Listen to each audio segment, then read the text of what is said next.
Elvis Kosgei, KTN, Uasin Gishu. Now, crossing borders, our Ugandan military court resumed the trial of veteran opposition leader Dr. Kizza Besigye, who was abducted last year from Kenya. In a dramatic turn of events, one of Besigye's defense lawyers was taken into custody to be detained for up to 9 months. The retired army colonel is facing charges in the military court, including alleged possession of weapons.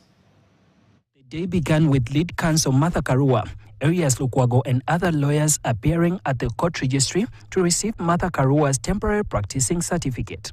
These were denied entry through the court gates and remained outside for a short time. Later, this gentleman appeared with a file and an envelope that seemed to bear Karua's practicing certificate. This legal team handled him as though he would run away, and off they went to the Supreme Court. From here, Karua quickly addressed the media. It has been long in coming, but it is here. We are happy about it, and we are now proceeding to Makindye Court. And made off to Makindye.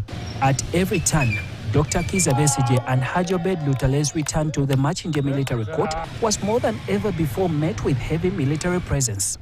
This was twice or thrice more since their first appearance here. Police officers from various units, including the military police, the JAT, were heavily deployed with atmosphere tense, resulting in the arrest of scores who were loaded onto the waiting police vehicles that were stationed around the area. Political activists, including lawyers, continue to protest outside the court gates, where they met the media personnel and other onlookers who had already found difficulty in accessing the court premises.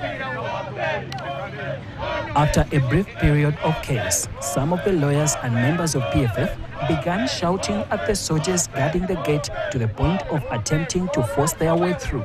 However, the security forces overpowered them. Within the court premises, every look and every move seemed to tell a story of its own. Key political opposition figures like the former leaders of opposition, including Betty Awolo-Chan, Winnie Kizza, and Joel Senyonyi, graced the appearance of the duo with their full presence. Martha Karua and the team of other lawyers joined the team ready to proceed with their legal chase. Karua flashed her freshly issued temporary practicing certificate to the media before forcing their way into court. The activists waiting at the entrance of court grew restless and burst out in songs of protest.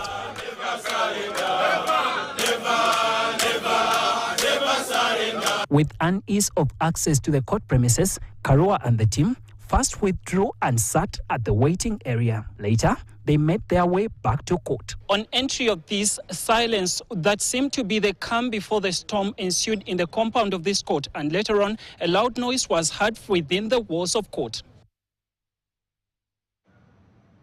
Back in the country, former Prime Minister